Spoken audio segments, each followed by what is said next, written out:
ويده الأخرى إلى آدم.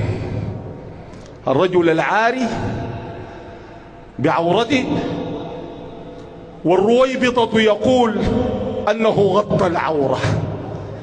أتغطي العورة وتظهر صورة تجسد الله؟ ما لكم لا ترجون لله وقارا. يدافع بأنه غطى العورة ويظهر الصورة أمام الناس في المؤتمر الصحفي، وأن العورة عورة المجسد له آدم مقصوصة. يغطي العورة ويظهر صورة تجسد الله.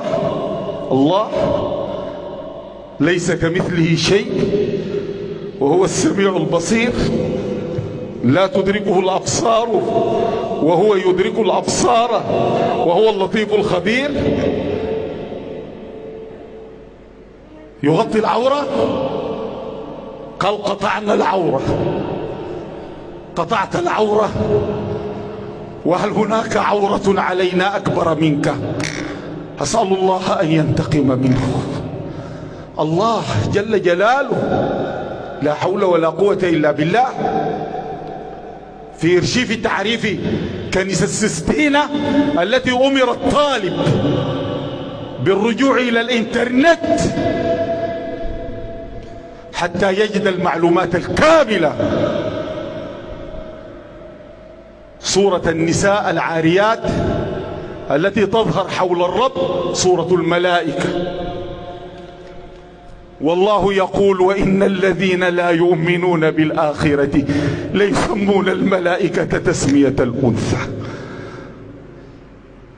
أم خلقنا الملائكة إناثا وهم شاهدون. فاستفتهم ألربك البنات ولهم البنون أم خلقنا الملائكة إناثا وهم شاهدون ألا إنهم من إفكهم ليقولون ولد الله وإنهم لكاذبون. أصطفى البنات على البنين. ما لكم كيف تحكمون؟ أفلا تذكرون؟ وجعل